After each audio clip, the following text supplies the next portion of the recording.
In 2011, the 3/11 earthquake struck Japan, followed by a serious nuclear leak at the Fukushima nuclear power plant, which made the place infamous worldwide. But today, we're not going to talk about the nuclear disaster. Instead, this story is about a bizarre death inside a toilet in Fukushima. It happened on February 28, 1989, at Tamura Elementary School in Fukushima Prefecture, Japan. Around 6 p.m. that day, a 23-year-old female teacher left the school building after classes and was heading back to the staff dormitory nearby.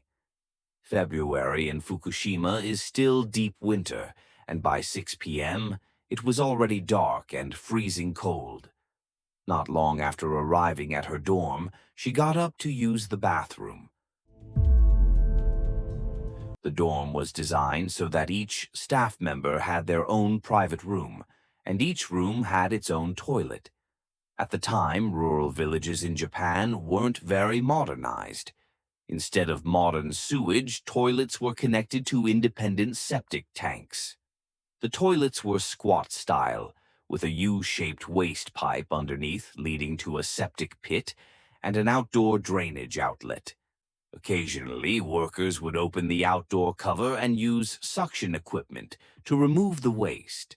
As was her habit before using the toilet, the teacher glanced down into the squat pan.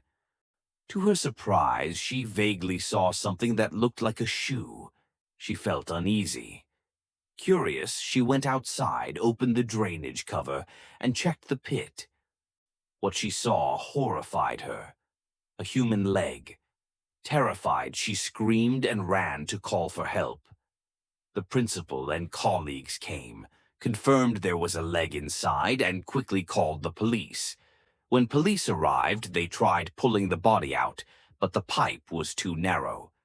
Eventually, they brought in excavation equipment to dig up the entire U-shaped pipe and cut it open. Inside, they found a man's body in a strange position, bent backwards in the U-shape, arms and legs contorted. He was half-dressed, clutching a neatly folded shirt in his arms, facing the toilet opening as if spying on women. The victim was identified as 26-year-old Naoyuki Kano, a well-known young man in the community. Forensics revealed he had died 2 days earlier, on February 26th, from hypothermia and chest compression. Other than small scratches on his elbows and knees, he had no serious injuries. Police quickly ruled out foul play and declared it an accidental death while attempting to peep on women using the toilet. However, his father and the villagers refused to accept this explanation. Kano was known as a bright, respected young man, a business manager at a company maintaining the Fukushima nuclear plant, a musician and poet, and an eloquent speaker who often hosted village events and weddings. To the villagers, it was unthinkable that such a man was a pervert. Suspicion grew, and the villagers gathered 4,300 signatures demanding reinvestigation. Here are some of the key doubts they raised. 1. How did he get into the pipe? The U-shaped pipe had a diameter of 36 centimeters, smaller than the average male shoulder width, 40.4 centimeters. He was about 170 centimeters tall. His father even reconstructed the pipe and proved it was nearly impossible to enter. 2. The strange posture. In freezing February weather, inside a septic tank, he was half-naked yet hugging a folded shirt. His posture made no sense. 3. Lack of injuries. If forced inside by someone else, there should have been clear trauma. But there wasn't. 4. The missing shoes. Only one shoe was found in the pipe, the other was discovered far away in a river. How could that happen? 5. Relationship with the teacher. Kano was close to the teacher who discovered the shoe, as well as her boyfriend. He had even helped investigate harassing phone calls she'd received, handing evidence to police. 6. Timeline. He vanished on February 24th, telling his father he was going to check something. He was found dead 2 days later. Coincidentally, February 24th to 27th was Japan's national mourning period for Emperor Showa's funeral, and the teacher had gone home. That meant the dorm toilet was empty for days. Why would he crawl in and stay there in the freezing cold for 2 days just to peep?